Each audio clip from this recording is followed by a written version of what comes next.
It's time for the final word in sports all across the state. You're listening to Sports Talk with your hosts, Phil Kornbluth, Will Pelagic, and the Professor Tom Hayes. You've been waiting all day, so join the show now by calling 800-956-7266. Good evening, everybody. Welcome to Sports Talk South Carolina Radio Network. On a Friday night, Phil Kornbluth on assignment at an undisclosed location, but I can assure you it is within the continental United States. Professor Tom Hayes back at our studios in Columbia. Will Pelagic is on assignments in New Orleans. And I don't know exactly what he is looking for there in New Orleans, but he is there to enjoy the weekend. And maybe he's not going to the football game there with the Saints and the Rams, but he'll be there to soak in the atmosphere and check out the place for next year's national championship football game. You know, it's Friday.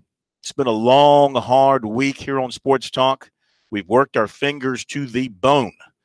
And you just want to have a nice, easy, quiet day, Pro, to close out the week. It's headline dump city. I'm telling you. For those of you who do not know, there's been a coaching change in our state in football. And I think it's quite unexpected to me. Didn't see it coming. Joe Moglia today at Coastal Carolina announced his, resignation as football coach, but not his retirement because he is staying involved in the athletic program, in the football program.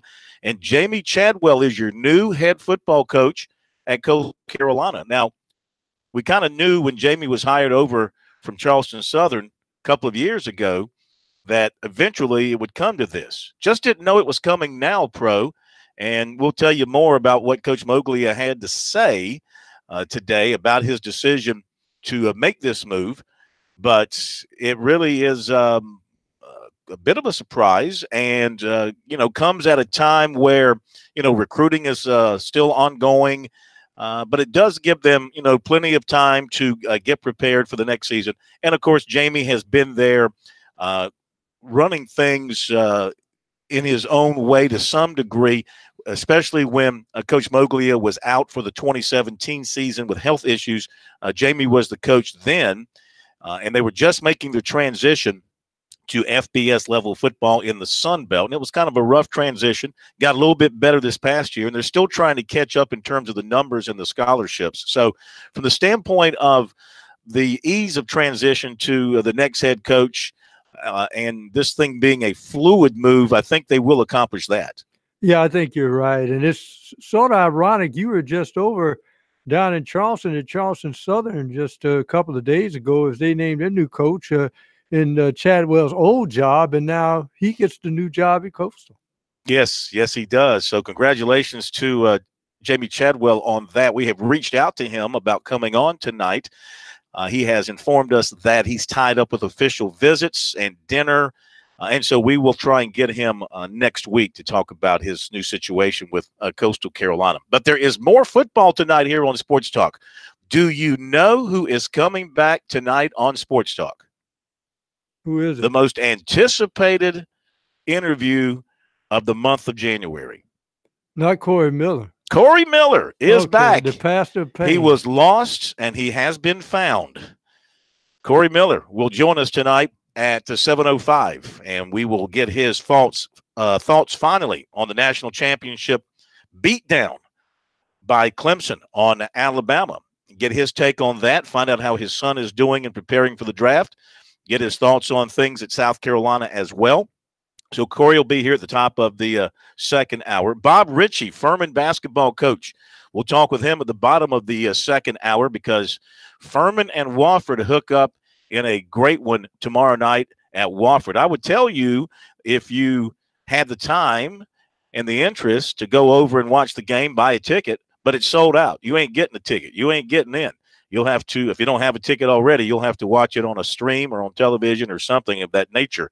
So that's a big basketball game. Of course, last night, the USC women suffered their first loss in SEC play, Pro, to an outstanding Mississippi State team. We'll have some post-game comments for you from Dawn Staley, but Mississippi State looks loaded once again. They've got the big center. She had 26 and 24, I think it was last night. And, South Carolina does not have that kind of size anymore. It's coming. They don't have it this year. Well, the rebounding we knew would be key, and South Carolina has transitioned into more of a three-point shooting team, and they were hot early.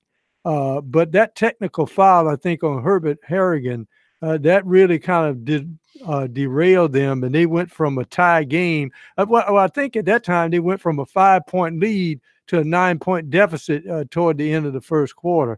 And I don't think they were Mississippi State was threatened a few times, but South Carolina couldn't close the deal because, as you say, as the big girl, 6'7", and that's huge in women's basketball. It seemed like she had every offensive rebound for Mississippi State in that second half. Yeah, she was very, very big in that game. And they'll get a chance to see Mississippi State once again when they come to Columbia in March. If you want to jump on board with us tonight, we will take your phone calls. We have Frank Halloran working tonight behind the bulletproof glass in our downtown Columbia studio. He'll take your phone calls and get you in touch with us, 800-956-7266. Our email, talkback@sportstalksc.com, on Twitter @SportsTalkSC. A friendly reminder that if you lose us over the airwaves for whatever reason and you want to stay with us, you can do so in a number of different ways. One of the easiest ways is to go to the TuneIn app and pull up our Columbia affiliate, The Point Radio. They never preempt us. You can always find us there, or another of our affiliates around the state on the TuneIn app or the radio.com app. We also stream our show live on Twitter with a live Periscope. You can catch us that way. We also stream our show on YouTube with full HD video, so you can get it that way. I suggest if you're home pro that you throw up the video on your television. It will make you throw up if you watch us. But pull up the video off of YouTube. You can watch us, all the exciting action that happens behind the scenes during the show, and you can also listen to us that way. Well, sometimes you think people may be looking for us so they can recognize us when they see us on the street and give us a piece of their mind, maybe. Why would they want to do that? I have no idea. We are the friendliest, nicest, most agreeable people that you'll find anywhere on the radio. And plus, it gives people a chance to see what you are adorned in on a nightly basis because, we never know what you're going to wear on a given night. Let's jump quickly to the phones while we have the time, and we go to he calls himself Speedy. I know him better as Cockett in Columbia. Welcome in, sir. How are you? Well, how are you doing? I hope y'all had a happy New Year. It's good to hear. And happy New Year to you. It's good to hear from you again. Well, that's good. That's good because Columbia radio market is such a dull place. I just couldn't call it place else. But I just wanted to say this about this Gamecock 2019 football schedule. It looks very atrocious. I don't see us winning that many games. Is Will Muschamp is going to get a good offensive line coach? I wanted to kind of get your input on that one. And where do you see this coaching staff at Carolina football program is heading? This will be his 4th year coming, Mr. Kornblum, and he got 1 year left on his contract. So no, he doesn't. He's got Cockett. He's got multiple years left on his contract. Okay, well, our program is going to be in a shambles. I don't see anything that's going to prosper with University of South Carolina football program as long as he's the head coach. I was going to tell you like it is. You can't turn an apple into oranges, and last time I checked, you can't turn a Ford into a Mercedes-Benz. It just ain't going to happen. So, in all due respect, the man is a good recruiter, good defensive coordinator, good motivator. There's some people just not head and shoulders head football coaches. He's one of them. So, I mean, I'm going to support my garlic and black, but I'm saying, when you look up the upstate and you look at Columbia, we are 1980 football program. We are going backwards. So I hope we get it together. All right. We'll address your comment and your question about the defensive line coming up after the break here on Sports Talk. Be right back.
This is the place to talk Tigers, Gamecocks, and more. Sports talk across the state on the South Carolina Radio Network.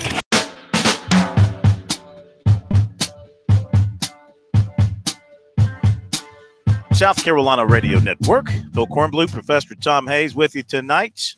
And Frank Halloran behind the scenes, taking your phone calls, 800-956-7266. Will Pelagic is off tonight. Be back with us on Monday. 800-956-7266, taking your phone calls. We'll have recruiting coming up for you a little bit later on. Also, we'll have the pastor of pain, Corey Miller, here with us at the top of the hour. Bob Ritchie, head basketball coach at Furman, at the bottom of hour number 2.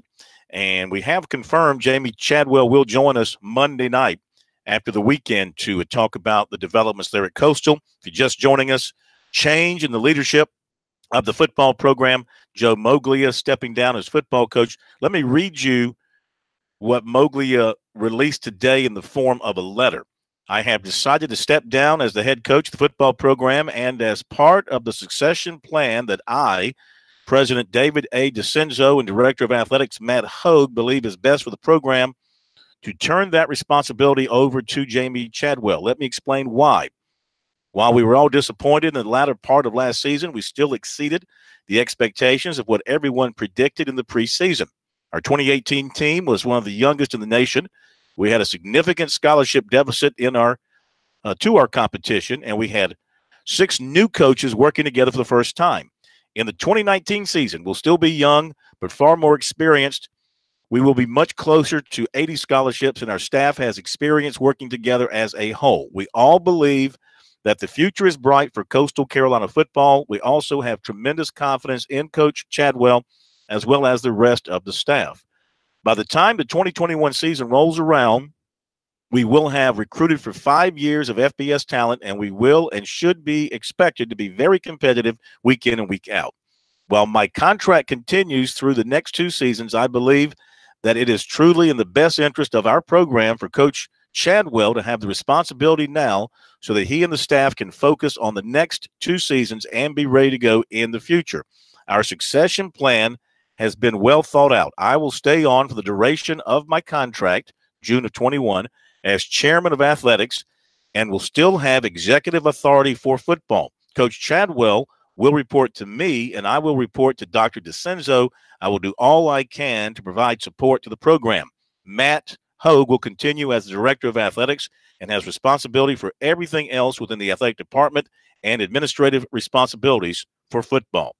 So that's the letter penned today by Joe Moglia as he announced his decision to step aside. He was 56-22 in his years at Coastal Carolina, took over the program from the originator, David Bennett, who, of course, built it up and did a tremendous job. And Moglia came in and kept the winning going. He led the team to 4 straight appearances in the FCS playoffs before they moved up to the FBS level. Of course, you know, if you know Coach Moglia, you know his history.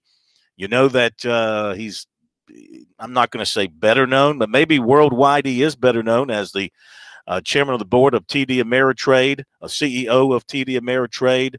But he was a football coach first, and he was a football coach last, and that's what he wanted to get back into pro as his years moved on. You know, once he established himself financially as the so-called quote-unquote billionaire coach, he wanted to get back into football. And after going to Tom Osborne in Nebraska for a little while, and then a semi-pro team out in Omaha, he found his way to Coastal Carolina. And to say that it's worked out well for all involved, at least from the outside looking in, would be an understatement.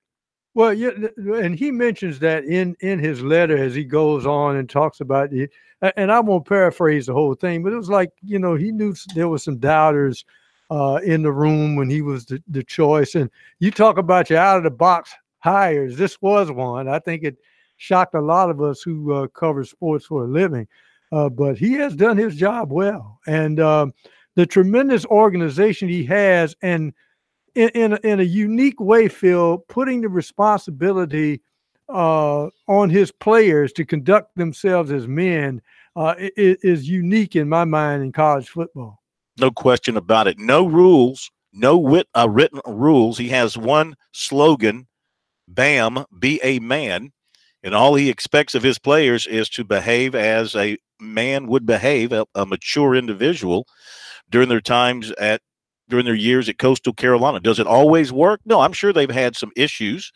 I know they've had some issues with some players from time to time, but what organization that has 80, 85 testosterone-filled young men in it does not have a problem from time to time? So, but for the most part, it's been a well-run and well-behaved program.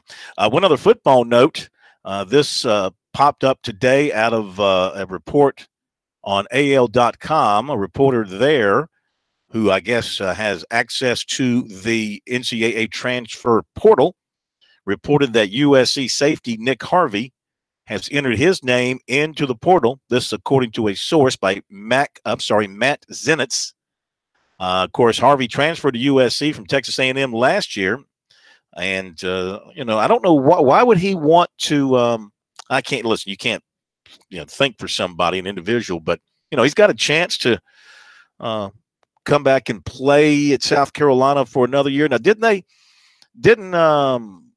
Muschamp say that they had to appeal for another year for him because of the injury situation? They were appealing for another year. Do I remember that correctly, Pro? That is correct. And I think when he had the concussion, I think he was still within that 4-game window as far as his eligibility is concerned, if you think about that. So apparently it looks like if he does get a 6th year, he'll go somewhere else. Would he be, if he transfers to another SEC school, the first player in the history of the conference to wear that SEC graduate patch at 2 different universities? Good question. Good question. Or, yeah, that's right. It would be, he would be, if he transferred within the league, would he be the first to ever play for 3 different SEC teams? Wow. Right? Texas A&M, South Carolina, then somebody else. But my question is, why are you transferring? I mean, South Carolina took you from Texas A&M. You needed them. They needed you. You're a good player, I think. You can be a good player when you're healthy. They need help in the secondary big time. I mean, is a player transferring in this case because he's being pushed out? They don't want him. They let him know that. Or, I mean, if you're obviously Muschamp must want him, or they wouldn't have gone through the procedure to appeal for another year, right? I think probably they would, and they need the experience. They need the depth. And, of course, when he's healthy, he's a pretty solid kick returner as well. I think they want him back, but maybe he looks at that depth chart and see how they really brought those youngsters along at the end of the year. Maybe he sees there's no room at the end. Well, could be. I don't know. I mean, competition is going to be open competition. They need help back there. And if you can play, you got a chance to play at South Carolina. Now, keep in mind, you can put your name in. You can also take your name out. It's not a permanent thing. If you decide for whatever reason that you don't want to transfer, you want your name out of the portal, you can take it out. So we'll keep an eye on that and see what happens moving forward.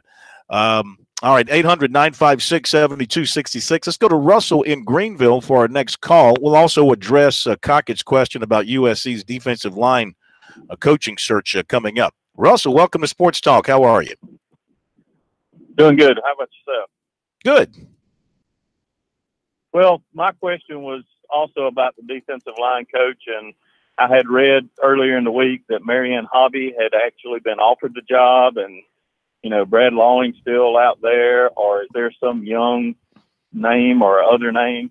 What information do you have on that? Well, I can only tell you, I don't have any of my own. I can only tell you what I've read from the insiders on the websites, and it certainly looks like Marion Hobby was the guy that was offered the job by Muschamp, according to Tony Morrell, who writes for thebigspur.com. From what I am hearing outside of what they're writing, I was told today that the feeling with Hobby appears to be that he wants to stay in the NFL, that he prefers the NFL now, and it's probably going to be a hard get for Muschamp from that standpoint. The other name that's been popping up here of late is John Scott, a Greer native who is coaching out at the University of Arkansas. All right, hang on. We'll talk more about all that when we come back here on Sports Talk.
Busy Friday night here on Sports Talk. We thought we would just slide into the weekend. We're not sliding into the weekend at all. We're kind of bumbling our way into the weekend with everything that's happening around us. Phil Kornblut and the Professor Tom Hayes here with you on Sports Talk tonight. 800-956-7266 is our phone number. If you want to join us, we got some more room for your phone calls, so give us a holler, and we will get you on the air to talk about what's on your mind. Going back to the questions about South Carolina and the defensive line coach.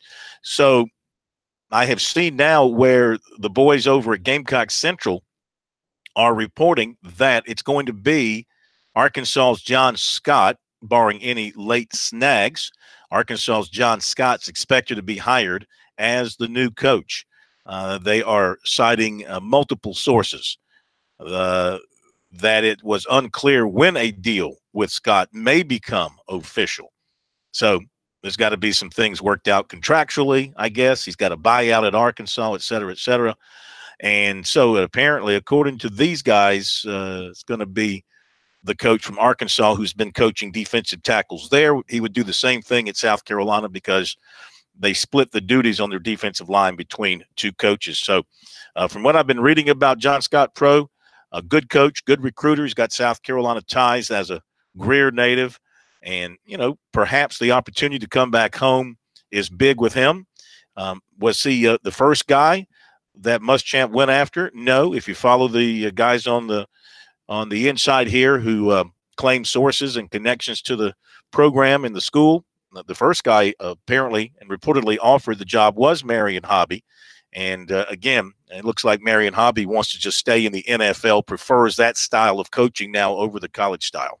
I think they said he prefers the NFL's pension plan as well. I think that was another thing they talked about. Yeah, I think Mike Peterson, with the outside linebackers and the, what do you call those? Bucks. The Bucks. Yeah, I think he coaches them. Again, you think maybe we'll eventually get an official announcement that Lance Thompson is no longer coaching for South Carolina? I mean, it'd be nice to announce that the position is actually open, you know, publicly and formally before you hire somebody for the job. I guess eventually they'll get around to telling everybody that. Yeah, really. And everybody is just, you know, gnashing teeth over a defensive line coach. You know, one of the things about being a good coach anywhere is, you know, you got to have the players. You know, if I'm a defensive line coach and they ask me, you know, when he was coming out of high school, who do you want it in? I think I'd take Jadeveon Clowney or those four guys at Clemson. And then I think I can coach a defensive line. I think so. So it's the talent has to be something to go with it. But he was the only coach, I think, that Morris retained when he took the Arkansas job. Everybody else he cleaned house on, but he kept the defensive line coach for whatever reason. And here's a guy who's also been in the NFL with the Jets. So these are guys that, you know, I guess more of the college game and some of the proponents of different techniques are crossing lines between college and the NFL now anyway. But having a guy with some NFL experience, that can't hurt you. And I understand he was born in Nebraska, but raised in Greer, South Carolina. So it would be an interesting hire. Another guy, fairly young, 43 years old. So you're looking at a staff that's ready to make a change to another defensive line coach. But the biggest defensive line coach they can have this year, Phil, is health. That's the biggest thing this defense needs next year. Yeah, and development. Javon Kinlaw needs to continue coming on. Josh Belk needs to take a big step forward. Jabari Ellis needs to develop and be in a position to contribute. Kobe Smith needs to come back bigger and stronger in a position to be a senior leader on that defensive interior. They will have ample bodies. They will have ample players to plug in on their defensive interior, and I think they're pretty good players. I mean, also Rick Sandage got to take that big step between that freshman year and that sophomore year, which he certainly looks capable of doing. I like the look of their defensive interior. I think they can be really, really good in there. Well, you know, one of the key points about this team is you do whatever it takes. And I'm not advocating. People say, well, you're advocating cheating. No, I'm not. You let the officials officiate the game. I see a lot of times, and not only South Carolina, but other teams, they let the receiver gets where he wants to go, run his pattern. No. You can disrupt the guy at the line of scrimmage, and you do that, you'd be surprised how much you throw the timing of the quarterback off if his receiver is not in the place he expects him to be. That's one of the keys. And, of course, the other key is the mindset, who any coaches on this defense, is get off the field.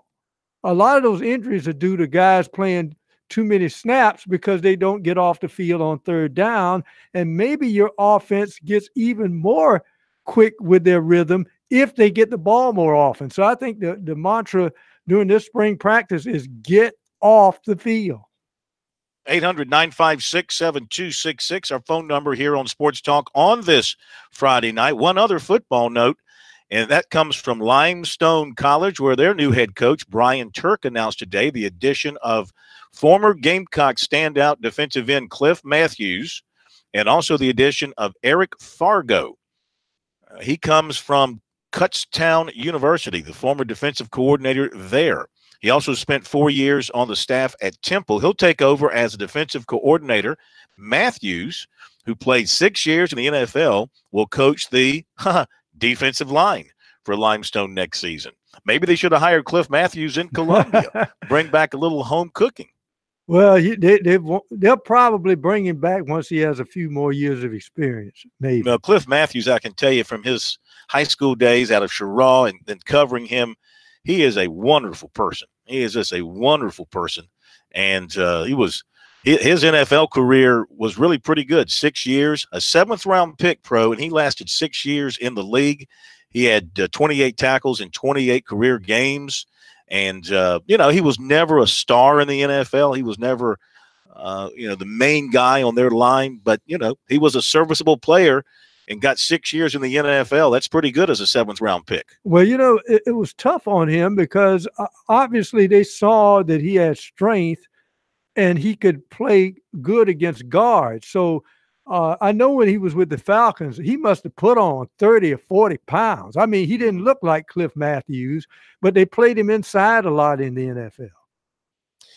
All right, so we have taken care of the football stuff for now. Well, we'll have more because we've got recruiting coming up for you in the next segment of the program. We'll also let you hear some post-game comments from Dawn Staley. So in watching the game last night, South Carolina had that game in hand or within reach, not in hand, but within reach. They're only a point down going to the fourth quarter. Mississippi State came out red hot in the fourth quarter, and I think they scored like 14 of the first 15 points, something like that, built a comfortable lead and went on from there. So, I mean, you don't win games by winning or being even after 3 quarters. You got to win the fourth. But, you'll hear the comments from Dawn. She wasn't devastated over the loss because, it's a good loss in that, it helps their RPI and things of that nature. And B, she felt like the final score is a little bit misleading. The game was much closer than the final score indicates. Yeah, Tiara McCowan is the girl. The one thing about it is, when Asia Wilson played against her, Asia was 2 inches shorter, but Corn, they don't make them that big, that's that quick.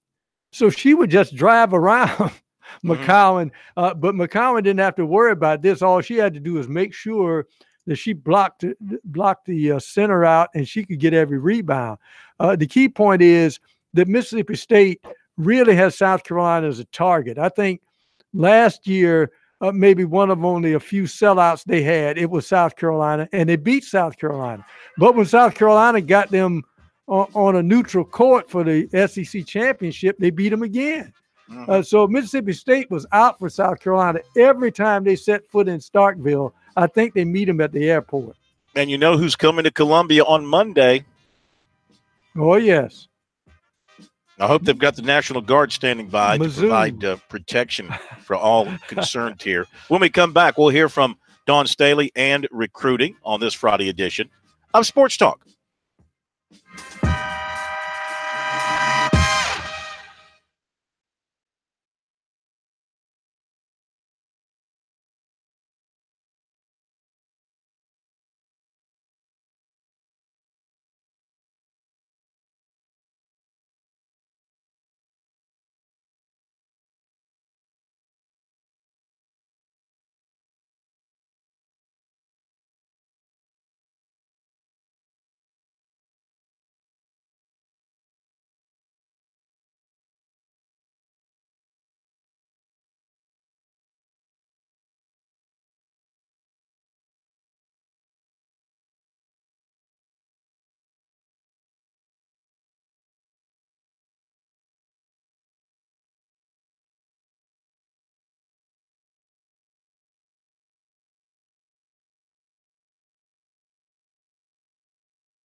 Now back to Sports Talk, South Carolina's most listened to sports talk show for more than 30 years.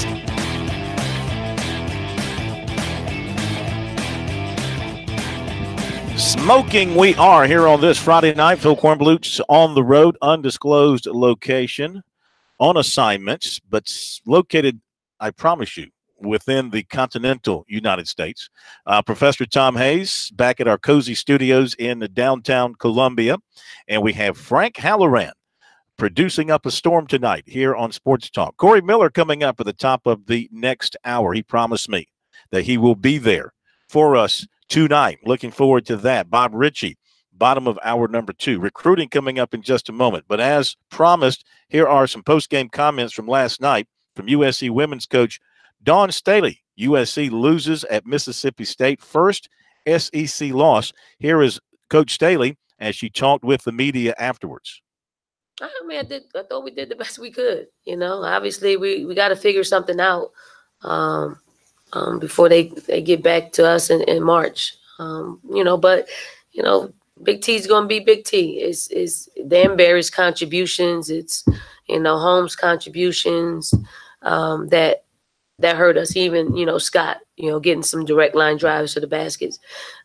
We can take a 20-24 night from, you know, Tierra. It's all the other guys can't get above their averages. They did that, and we did that to them. I think it was a back and forth. You know, I don't think they could stop us. I don't think we could stop them.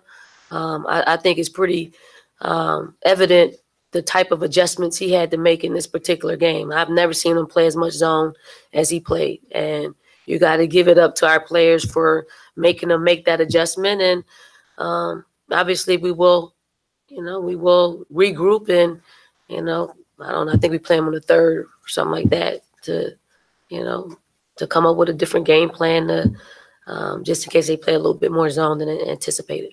I mean, she's a huge challenge. She's a huge challenge when we had Asia. You know, I don't want to see her go. I mean, she's good for the game. She's good for our league. But certainly I'm glad there's an outlet for her to continue a professional career here and abroad. You trying to get me? You trying to? Yeah, I mean, I like the position that we're in. We're able to play a lot of different people. It's just finding opportunities during the game. I knew we were going to lean heavy on the players that have been here and have been in this environment because it's different. You have to have experienced it to actually play well through, you know, this tough environment. I mean, it's great. You know, if, you know, what it does, it helps us. Like this road loss helps us, even though we lost. It helps us in the RPI, helps us strength the schedule. And that's what the plan in the SEC does.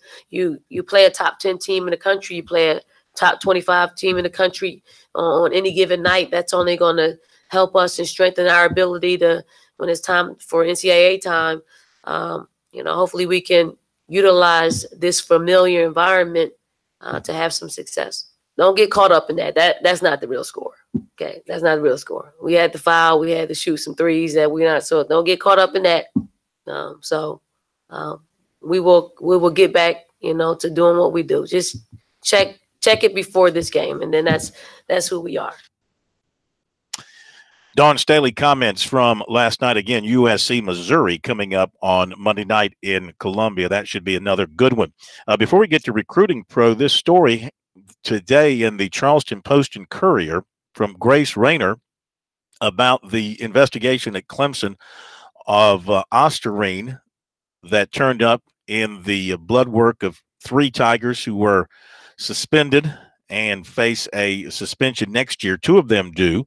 Of course, Dexter Lawrence is moving on to the NFL. But in her story, she writes medical experts that she talked to cast doubt on some of the theories laid out by Clemson as to how Osterine got into the systems of those players. You know, Dabo Swinney at press conferences said it could have come from hair products. It could have come from a cream. It could have come from a drink. Those are things that he said. She talked to a doctor at the U.S. Anti-Doping Agency and asked specifically how someone obtains Osterine. And this doctor, Amy Eichner, said, quote, No acceptable benefits of using ostarine that outweigh the risk for athletes. No legitimate therapeutic reasons for a healthy athlete to use ostarine.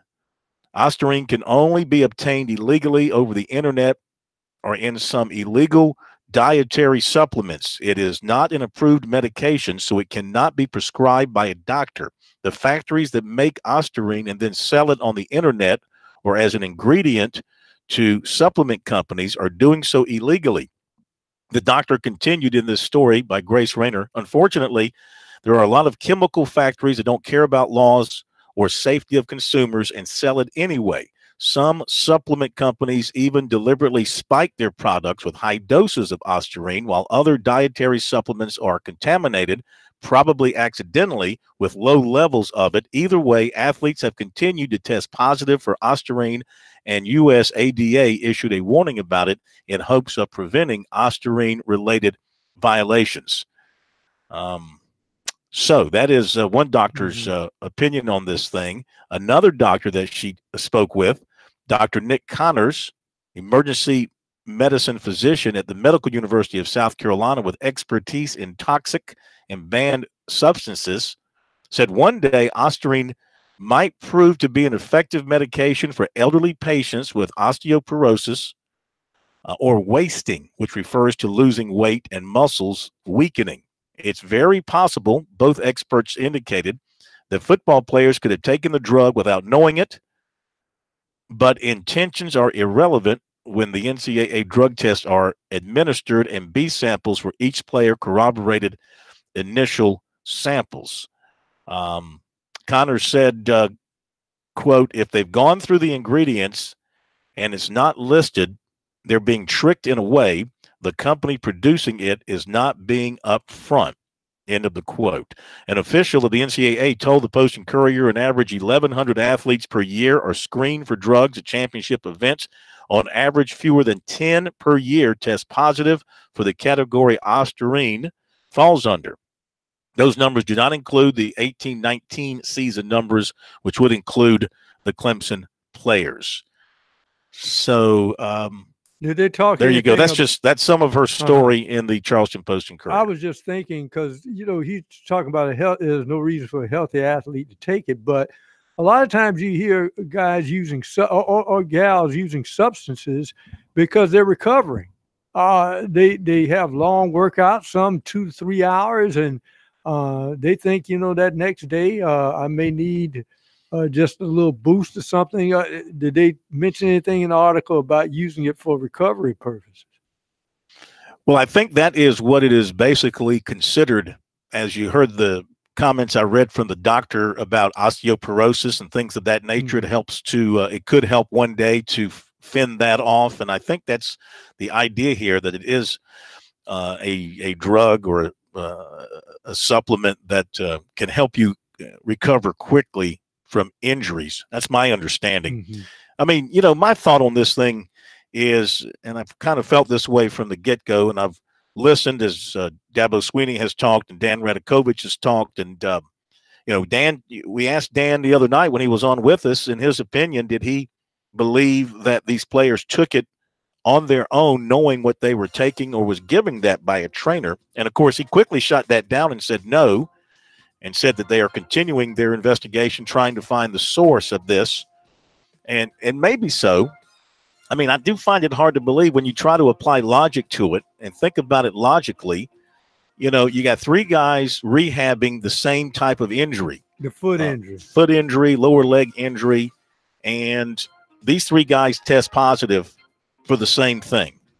And it's a substance that is used to help you to recover from that kind of injury, apparently. It just sounds to me like somebody who was taking something and knowingly taking something to help themselves get healthy in a hurry, and somebody was giving it to them. I mean, I just don't believe that they got it from going out and drinking, various beverages from, fruit stands or something like that. I think that's kind of far-fetched. All right, top of the hour break. We'll be back.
Round 2 of Sports Talk up next with your hosts Phil Kornbluth, Will Pelagic, and the Professor Tom Hayes. Don't leave us hanging. Join the show, 800-956-7266. Okay, just want to finish up with a couple of quick things from this story by Grace Rayner in the Post and Courier talking about the Clemson investigation in Osterring, because as I was reading it to you just a few moments ago, it was my first opportunity to see it, and I was going through it, and there's a few more paragraphs here I want to mention quickly that are very important.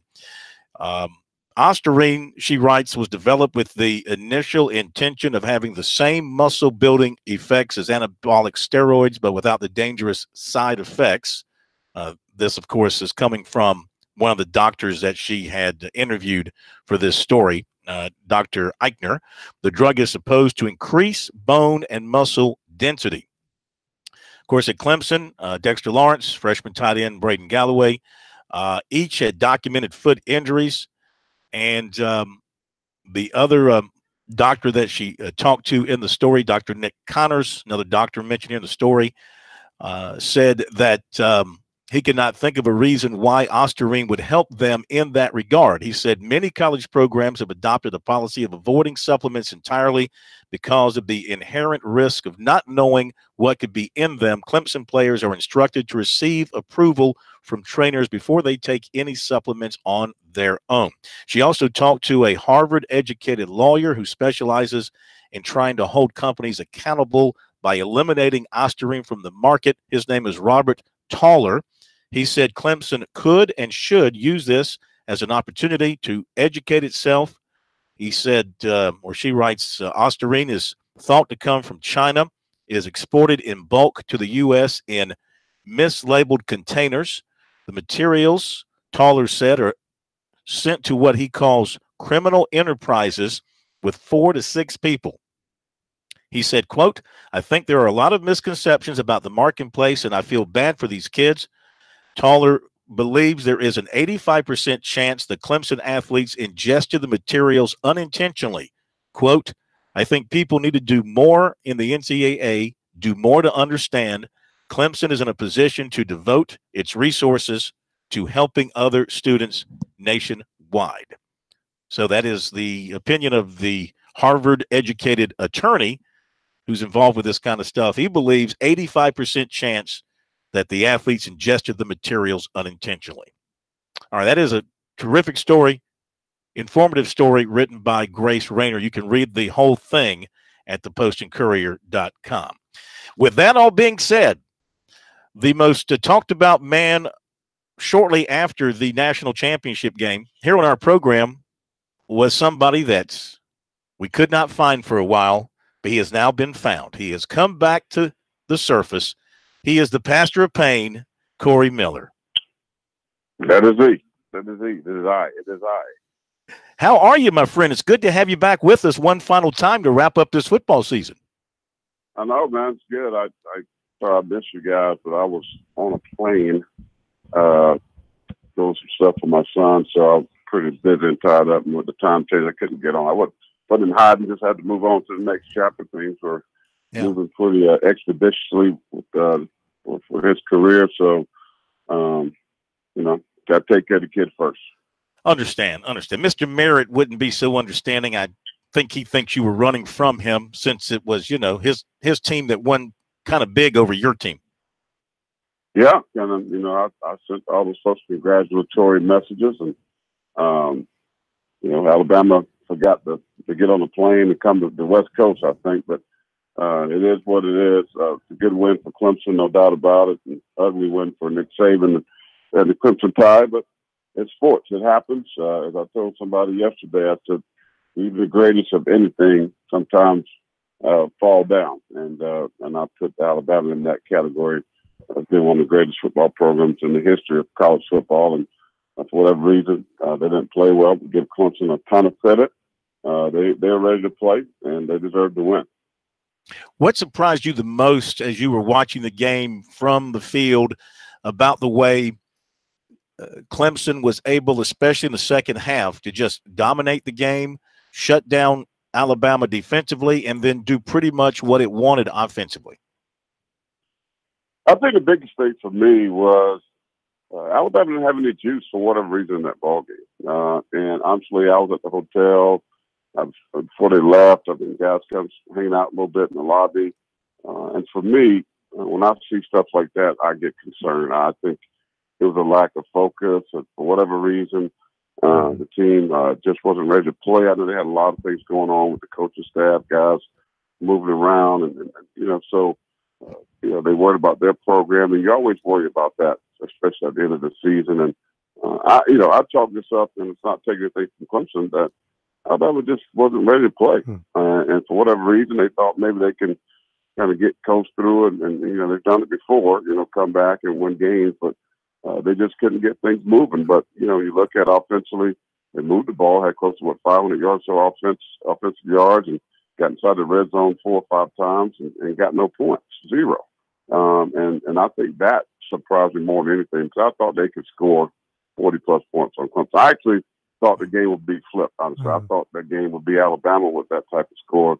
The Clemson's 20, whatever, 16 or whatever it was. So, but again, Christian not playing in that game hurt that defense a great deal, and showed that how much he meant to that defense with his outside pressure.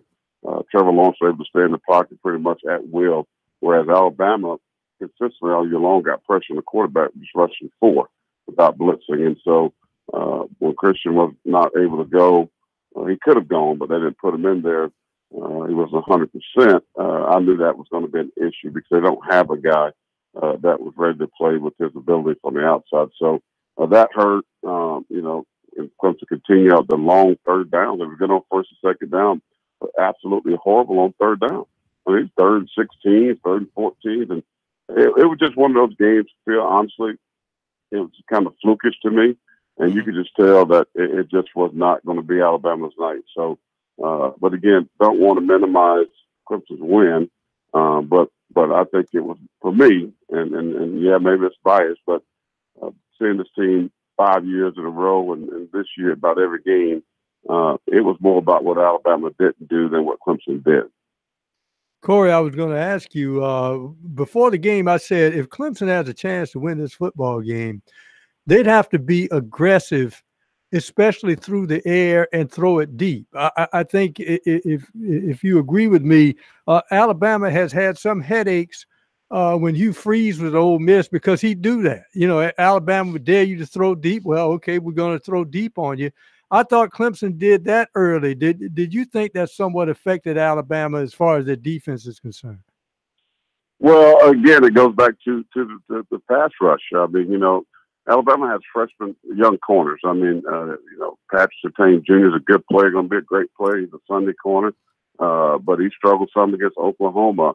The other guy, Savion Smith, on the other side, he was a backup. Our best corner, Trayvon Diggs, was out for the year.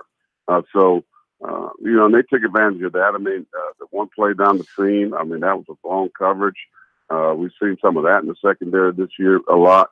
Savion falls down when his man coverage, gets beat. The guy just goes, whatever it was, 60 yards or so for a touchdown. I mean, it was just uncharacteristic things that they have done. But, yeah, the weakest part of Alabama's defense were the corners, not so much the safeties. Safeties are good, but the corners were the weakest part. And I thought Clemson attacked that, knowing that, again, Christian wasn't in that ball game. I can pretty much assure you, had he played and been healthy, Trevor Lawrence would not have been comfortable in the pocket. But they couldn't get the pressure they needed. And, the best pass defense is a pass rush, and Alabama had 0 of that.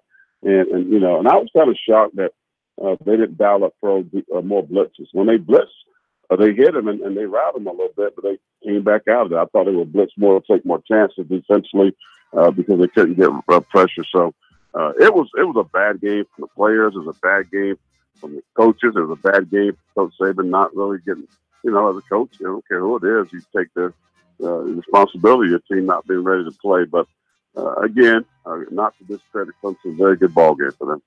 All right, hang on a second, Corey. Got to come back to you for a couple more minutes, okay? Yes, sir. We appreciate you so much. The Pastor of Pain, Corey Miller, here on Sports Talk. More with him coming up after the break. Don't go away.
This is the place to talk Tigers, Gamecocks, and more. Sports talk across the state on the South Carolina Radio Network.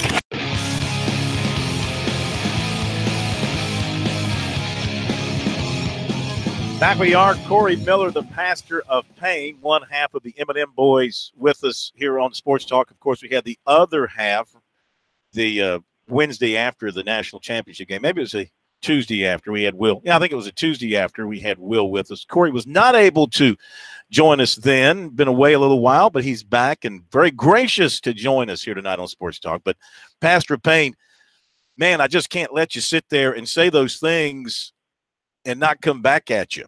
Clemson dominated Alabama. Alabama was not going to beat Clemson. They couldn't stop Trevor Lawrence. With all due respect to Christian, I know he's a great player, and I hope he has a great NFL career. I don't think his presence would have made all that much of a difference because Clemson had a great offensive game plan. They made terrific adjustments to go against Alabama's defense, and they moved the ball at will. And then, I know Alabama had some success pretty early moving the football against Clemson, but I think Clemson looked like to me they were going to give up yardage in the middle of the field and then kind of shut it down inside the red zone, which they did. I mean, listen, it's one game, okay? It's one game, and No, Corey, you got to say now. Listen, Corey. No, Clemson is the king of college football. Dabo Swinney is the face of college football. They're the king of college football this season. Yeah, I mean, they won a championship. They're the best team. You can't take that away from them. But don't short sight Alabama, not like they're some sisters of the poor. I mean, that's very short sighted. I think that's what people are. You've been very short sighted. They won a game. You know what? South Carolina beat Alabama 2010 when they was number one. It happens. It happens. People have bad games. I mean, Alabama had a bad game. You know this more than anybody. You've been covering sports a long time. Mm-hmm. Alabama, if they play in their A game, Clemson's not beating them. I mean, so we can sit here and say, whatever we want to about this one game and say they're the king. No, they're not the king of college football. Alabama's going to be right back, and Clemson will be right back. So we're going to probably see this again. And the trend will continue to what we've seen. Nick Saban won championship in every 2 years, done it over the last decade. Well, guess what? It's probably going to happen again. And so, they need motivation. Alabama is the king of college football. Clemson's not the king of college football. Yeah, did they win the game? Were they the better team on that night? Yes. But they're not no king of college football. I mean, Alabama, Nick Saban's doing this for over a decade. He's got 6 national championships. So, I mean, come on, we can't get crazy with this thing, and that's why I stepped away from the idiots on social media and all that stuff because I don't want to hear all that. I mean, you give them credit for the year. They won. Corey, come on, Trevor Lawrence. He could be the number 1 pick in the draft. Yeah, here we go. Come on, okay, we go. Tommy Shea. No, I'm not saying that. That's what all the. It's one game. It's one game. The team that he played the worst game they ever played ever. It was nothing about ability. It was nothing about domination. This team played the worst game they played in Nick Saban's era. Yeah. I mean, so, and it happened. Do you think they quit? Do you think Clemson made them quit? No, they make them quit. This team wasn't ready to start with. But let me just tell you this. The Alabama blasted Clemson last year. That game could have been 50-3. I mean, but does it mean Clemson was a bad football team? No. They were bad on that day. I mean, so it's just a game. It's one game. Unfortunately, this is not, the MLB or where you got to win, 4 out of 7, whatever it is, 3 out of 5. If that's the case, Alabama's they're a better football team, in my opinion. They got better talent. But did they play to that level? No, they didn't. They played. And listen, I'll go back and say this. Clemson has had a cupcake, easy way to get there. Maybe Alabama's tired. Their road to get to that national championship is 10 times harder than what Clemson has to go through. They might well took a day off like Notre Dame for ACC championship. They got a horrible Notre Dame team that shouldn't have been in the playoffs. It was a cakewalk. They rested. Alabama fought their way to get there. I mean, so we can look at all these things in different kind of ways. But did they dominate that game? Yes, they did. You can't take that. But the point is, I can tell you, this team wasn't ready to play. And I would add this to it real quick, that beating Alabama for Clemson that's why they had parades and turning cartwheels and wearing cheerleader panties. That means something. to them. For Alabama, I tell you right now, they don't walk around saying if we beat Clemson, we feel special. That's when you know you're king of college football. They lost the game. They respect Clemson. But when they beat Clemson last year, they don't go around having parades and all this craziness, and keep like Clemson fans do. That's the difference when you know where you're different, right? You're used to winning championships. Clemson is not. Yeah, they won 2 and 3 years. They still want to have parade, go eat cheeseburgers and poor man food at the White House. Mm-hmm. Alabama, it's no big deal. This is what they expect each and every season. So that's all I'm saying. You give Clemson a lot of credit, which I do. Great football team. Now we're going to see what happens. Can they keep it up? Losing, 9 guys with that defense. That defensive front gone. Let's see what happens. Yeah, Trevor Lawrence is there. We'll see. Don't put Dabo Swinney. Don't anoint him yet as the next Nick Saban. He's got to wait. All right. Let me ask you this: was Tua 100%? I mean, he did not look like the Tua, the Alabama quarterback we saw most of the season. He did not look as mobile. Was the ankle bothering him? No. I mean, he was fine. I mean, he just made bad decisions. I mean, that pick six to me was a turning point. If Clemson didn't have confidence, that gave them confidence. It's still Alabama. When that 8 comes on the field, it still demands a ton of respect. And they allow Clemson to steal that early momentum, and that's what happens. Tua made mistakes. He'll tell you this. He made mistakes in the ball game. Those throws turned that game around very early, and they could not get it back. If you go look at it, that team had no juice, had no energy. They didn't look excited. I was worried about it from day one. I will tell you this, and so was Coach Saban leading up to the game, based on what the players told me. So that tells me mentally, and I know when you play this game, if you're not there mentally and you don't have that juice to go out there and compete at the highest level, you're going to lose, especially when you're playing a good football team like Clemson. And that's what I'm telling you. That was the case. I promise you. I've been in the locker room. I've been back. I hear in the conversation from the coaches. I was with the coaches even after the game. That's the situation. They weren't prepared. They take responsibility for it, not getting those kids ready because they had a lot going on, man. And so, but there's a lot of variables to it, Phil. But kudos to the Clemson Tigers that are listening. Congratulations.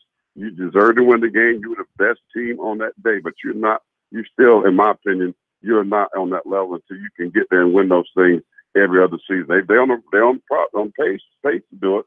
But let's see if they can continue to do it. Lose those kind of players and continue to come back and win championships. Nick Saban has done it over a decade. Lose coaches every year, lose coordinators every year, and they continue to be the dominant football program in the country. So when you do that over a decade and with winning championships, then I can say you're right there with Nick Saban. But right now, you're not in that conversation. Real quick, your Gamecocks. They're still your Gamecocks. Always my Gamecocks. So what, coming off a 7-6 now, hiring a new running backs coach, new defensive line coach, your quick take on what to look forward to. I think they're going to get better. Now, the record may not indicate it because they're going to play 5 top 15 teams next season. That's a real football schedule. Clemson, I love to see them play that schedule week in and week out, and let's see where they are. But Will Muschamp is doing the right thing. Gamecock fans have to be patient. They're heading in the right direction.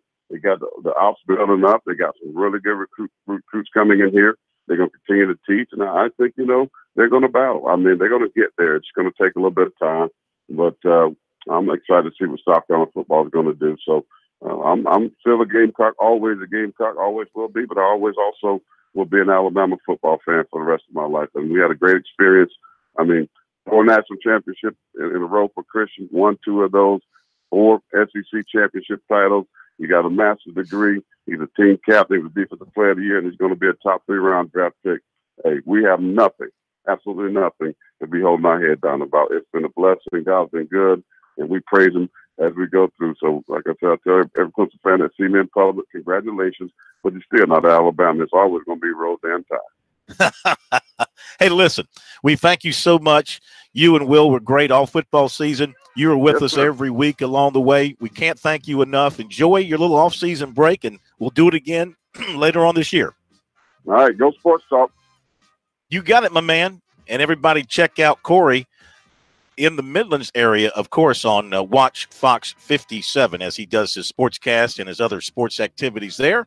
We thank him very much for catching up with us here on Sports Talk. When we come back, Bob Ritchie, Furman basketball coach, will join us. We also have to get to our recruiting notes for the night. That's coming up, too. We'll be right back.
I want to thank Corey Miller once again for his time joining us here on Sports Talk, as he has done for us throughout the football season. Agree or disagree with him, he is great to listen to. And you know what? You have to have an opinion. You have to stand behind it. He has done that consistently. So that's what he thinks. You can agree with it, disagree with it, but you're not going to win an argument with him. And I'm sure he's not going to win an argument with those who disagree with him. We're going to get to our recruiting here coming up in a few minutes, and also more of your phone calls. But we are joined now by Furman basketball coach Bob Ritchie, because the Paladins have some important business of their own coming up tomorrow night over in Spartanburg against Wofford in a big Southern Conference showdown. Coach, how are you doing, sir? Doing good, Phil. Appreciate you guys having me on. Hope all is well your way. All is extremely well. We thank you for joining us tonight. Tell us about your team now since the winning streak to open the season, the big wins to get you a lot of national notoriety. You lose for the first time in late December at LSU. Then you lost to East Tennessee State, which is a good club. But when the winning streak ended, did some of the air come out of the balloon a little bit and you kind of had to regroup your guys and get them moving forward again? No, I don't know if it was so much that. I mean, I think that it really, a lot of it is, it's still incredible to look back and see what this group has accomplished. And nobody really saw this happening. I think we're the 240th oldest team in the country. And, we start 3 underclassmen, and we've got a lot of underclassmen that play for us. So, a lot of it was just, it was incredible for this team to be ranked in the top 25, for them to win those 12 straight. And then you look at it, I mean, we lost at LSU, in a guarantee game versus an SEC team that's probably going to be ranked here soon after winning at Ole Miss. And then we've lost on the road to the last 2 representatives in the NCAA tournament from our league. And, so I think sometimes you sit back, we're 15-3, and, we've got a lot in front of us. We've had the hardest run through the league so far in terms of, tomorrow night there'll be our 3rd road game versus the top tier of the league. And you just got to take them as they come. And you got to understand it's a true round robin, and it's all going to balance out at the end. And we got to take them one game at a time. But, this is a really, really good conference. There's a lot of great teams in this conference. And, I think this is going to be a long journey to the top. And you got to take them one at a time, and not get too far ahead of yourself, and not get too discouraged when things don't go your way. You just got to keep getting better. Yeah, you bring up a great point. I mean, the 2 league games you've lost were to teams with a combined overall record of 32-7, combined league record of 11-2, and you're right there with them. Are those basically? Would you look at those as home court wins for them? In other words, 2 even teams, the home court makes a pretty big difference in that setting. Is that kind of how you would look at that?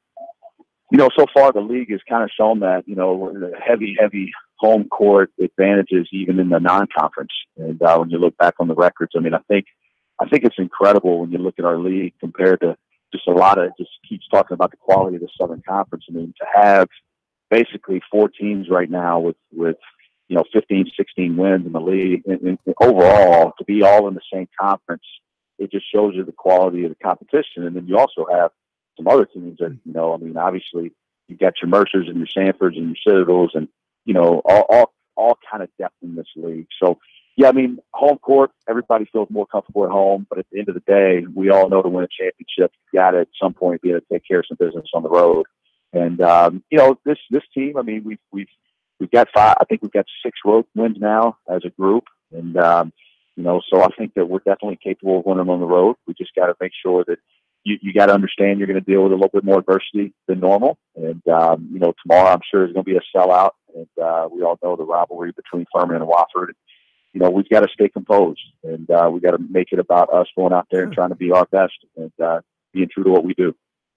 Coach, when you look at this game, it looks like it's going to be just a classic chess match, but does it all come down to what we think? Obviously, you have to hit shots, but it seems to me when I look at that stat sheet at the end of this game, whoever out-rebounds the other is going to be the victor. Yeah, I think rebound is going to be a big piece of it. I think that, that's definitely something where they've got 2 post guys that do a great job on the offense and the defensive glass. They also do a great job of rebounding as a unit. And so, we're going to have to do a great job in rebounding as well. We've got some really good rebounders. Matt Rafferty, is up there in the league, as is Clay Mounts. And then we've got a guard, Trey Clark, that's been rebounding really well. So we're going to have to make sure that we have 5 committed to the glass, and it's going to be, whether it be rebounding, whether it be another category. I think when you look at this game, first of all, there's been some great battles between the 2 teams here lately. And it's usually a game of physicality. And, both teams, are familiar with each other. We know each other's schemes. And, defensively, we're similar in scheme. And so, yeah, I think physicality is going to be a huge key to the game. Last time you 2 guys met, we're talking to Bob Ritchie, coach at Furman, preparing for Wofford tomorrow night. Last time you guys met, you beat them in Greenville last February, 76-52. and you held Fletcher McGee to 10 points and only one made three-pointer. Of course, now he's become the SoCon's all-time leader in that category. How have you fared against him over the years, and what did you do in that particular game that worked so well defensively? You know, Fletcher is on pay, like you just said. I mean, he's made more threes than anybody in this league, and you know, this league's had Steph Curry in it, so to be able to have that by your name is incredible in and of itself. And you know, it's a situation where, you know, he's. I don't think I've ever seen somebody that can make the shots he can make with the balance that he can shoot them with, and sometimes even the lack of balance. I mean, he can torque his body so well, and he can come off of screens and handoffs and get it up so quickly. And most every shooter in the country's got to be squared when they catch the ball and shoot, and he doesn't. And so it's just he puts a lot of pressure on your transition defense because he can make them in transition. He can make them off the dribble. He can make them off the catch, and then he can make them falling down. And so you got to be really locked into your assignment. And, you know, last year in Greenville, we were. And, you know, we were at home, which we talked about. And we had a lot of energy in the building. And our guys were very active. And we played very connected on defense. And, you know, that usually whoever we're playing, you know, it doesn't matter. Like when we have the energy and the connectivity on the defensive end, then, you know, that's what gives you a chance to have success. But a guy like Fletcher, and really, to be honest with you, Hoover's shooting the ball really well as well, and as is Murphy. I mean, they got a bunch of guys making shots, and so we're gonna have to be locked in at all positions tomorrow night. Well, I mean, it's going to be a big game, a big atmosphere. It's sold out. I think they're doing a whiteout sort of thing. They're having a promotion to get everybody, you know, coordinated in their shirts and things of that nature. So it's going to be a pretty rowdy gym over there in the Richardson indoor facility. Beautiful building, and you know, you guys are going to have to bring your A game. There's no question about it, because Wofford is playing some great basketball right now. They really are. They're playing with a lot of confidence, and like I said, they've got you know, a lot of confidence in their ability to make shots right now. I mean, they've got physicality inside, and they're doing a great job on the boards. And so, yeah, I mean, that's what college basketball is about. You know, it's going to be a great atmosphere. It's going to be a great environment, and you know, it's going to be two teams that both compete hard, and should be great. You know, for anybody that's going to be able to come out and watch it. I know there's a lot of different activities to do on Saturday night, but for us to have this quality of basketball in the upstate within our league, it just shows you how much better, you know, the Southern Conference has progressed, and it's just going to be a great night for us to all go out there and play. Jordan Lyons, he looks like an NFL defensive back. He really does. He's a strong guy. How important is his penetration tomorrow for your offensive success? You know, Jordan he's done a great job this year, and I'm really just seeing, once he gets into the game, trying to figure out how teams are going to play him and what they're going to do. And, you know, he's really got some more completeness to his game, you know, and that's where he really worked hard in the offseason to be able to do that, to be able to obviously make the shots that we know he can hit, but when people pressure him, to also be efficient with his dribble, and then also, you know, to be able to cut. And, you know, so he's a big piece to what we do, and his energy is very infectious on our team. And, you know, he's one of those spark plugs. You know, once he gets going, he can really get a lot of people around him going. And so, you know, he's a competitor, and he's somebody Coach, who's been in. Yep. We up against a break, sir. Thank you so much. Good luck tomorrow night. We'll talk to you again soon.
Now back to Sports Talk, South Carolina's most listened to sports talk show for more than 30 years.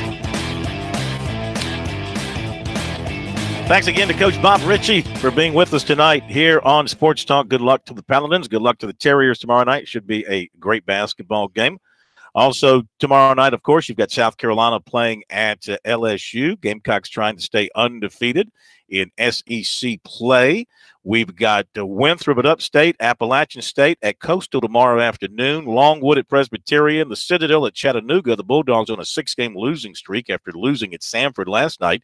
Campbell at Charleston Southern. College of Charleston, who lost last night at Northeastern, plays at Hofstra, and Howard plays at South Carolina State. We should also mention the Clemson women did win last night, Pro. That's 4 straight ACC wins for the Clemson women, their longest such winning streak since 2004. Amanda Butler is getting it done in a hurry. Yeah, and she can get some recruiting done over the next couple of years. Clemson will be heard from in the ACC, which is a tough conference, by the way, led by that team that doesn't want to play football in the conference, Notre Dame. Yeah. Corey writes back to me real quick. He said, by the way, per ESPN, when Christian Miller is on the field, Alabama pressures the quarterback 70+% of the time. When he's not on the field, 30%. I think, he wrote, that would have made a huge difference. They said that before the game, and that could be a 3-score difference. Okay, Corey, his final words on that subject. And we close the book on that as far as the pastor of pain is concerned. And I'm sure folks want to comment on it, and we'll do all that in a second. I do have to get to recruiting because I haven't gotten to it tonight, so let me pass along some notes. 2020 receiver Jalen Hyatt of Dutch Fork was offered by Kentucky on Thursday. Also picked up a recent offer from Coastal Carolina. Plans to visit Virginia Tech tomorrow and Tennessee next Saturday. Notre Dame and Vanderbilt are 2 others to recently express interest. Cornerback DeQuantius Watts of Atlanta, USC target, was offered by Syracuse. He's taking an official to USC this weekend. USC offered 2020 linebacker Desmond Tisdale of Rochelle, Georgia. That was his first offer. He's also a running back, but USC likes him as a linebacker. USC offered 2020 safety Gerald Pugh of Hollywood, Florida. 2021 linebacker Gathan Bernadelle of Hallandale, Florida. 2022 defensive end Shamar Stewart of Miami. Syracuse coach Dino Babers made a school and home visit Thursday with First Baptist running back Michael Dukes. Dukes has visited Syracuse officially. He visits Clemson this weekend. Clemson has had contact with 2020 receiver Jalen McMillan of Fresno, California. He says they like his film, and they chat him up on Twitter. He plans to visit Oklahoma and possibly LSU soon. And some notable officials this weekend. We told you about the Quantius Watts to USC, and also defensive lineman Jaquez Sorrells to USC, running back Michael Dukes to Clemson, USC target cornerback Jamie Robinson to Tennessee, and defensive back Kenny Solomon of Socastee to Louisville. There you go with recruiting. We'll be updating things throughout the weekend, so stay with us there on our website, sportstalksc.com, and on Twitter. Use the hashtag STRecruiting. All right. Let's hit the phone calls. 800-956-7266. Oh, one more football thing I wanted to mention. Former South Carolina State offensive coordinator and offensive line coach Joe Blackwell has been named the new offensive coordinator and offensive line coach at Alabama State. Spent the last year or so working in private business and getting the opportunity to get back into college football coaching. So he's now at Alabama State, which I understand, Pro, is a pretty big program in the SWAC, and they play some really passionate football down there. Yeah, well, you got to play Jackson State, and of course Grambling trying to rebuild. So that's a tough conference. There, Prairie View is finally winning a few football games. Remember when they were the losingest team in college football? Absolutely, Mm-hmm. Absolutely. Okay, Frank, we're headed where next? I've lost track. Is it Night Tiger? Night Tiger from Greenwood. Good night, Night Tiger, or something like that. How are you? Mr. Knight? Mr. Knight? Mr. Tiger? Have we got the right line? Have we got the right line pulled up? Okay. Let's go to Billy in Surfside. Billy, you're up next. Welcome in. Hey, Phil, I wasn't even going to call you tonight, but I just listened to those idiotic comments that Corey Miller. I don't know a man that hates Clemson University more than Corey Miller. And I'll respond by this. If my aunt wore a jockstrap, she'd be my uncle. All Corey Miller can say is if and but. Does he remember that a top 10 pick, Dexter Lawrence, was not in the middle as well? In Alabama, as you alluded to, Clemson gave up a lot of chunk yards and gave up the middle of the field. Does he not forget that? The man in 2 out of 3 national championships. And Corey Miller, if you're listening and you want to go, if Kings of college football, Clemson should have beat. Nick Saban got desperate in the first national championship meeting where he had to pull the onside kick out because number 4 was lighting that. I'm getting ticked, man. That defense, that mighty Alabama defense, and that easy cupcake schedule that Clemson faces every year. I wish Clemson was in the SEC. That is the oldest, stupidest crap I have heard in so many years that Clemson had to run through that schedule. No, Clemson run through who they have to play. They beat the hell out of them. And then when they face the mighty SEC Alabama, which all the SEC has, is the Jock Smith Alabama, Clemson beats the hell out of them too. All right. All right. Quit with the excuses. I'm gonna let you roll. I'm just commenting on that, dude. Thank you. Thank you very much. Yeah, I know Clemson fans are enraged, Pro. Let's go to I'm just trying to figure this out. If I got a national championship, I don't care what anybody else says. I got my national championship in my pocket. In fact, I got 2. So when you get yourself upset over somebody that's talking about your team, why do you? You got the championships. Let me read some email here. Some of it new, some of it's been with us for a little while. Robert tonight writes, the pastor of Payne doesn't know his butt from a hole in the wall. Go Tigers. What a fake. Expect the fact that Bama was dominated. Expect the fact that Bama was dominated.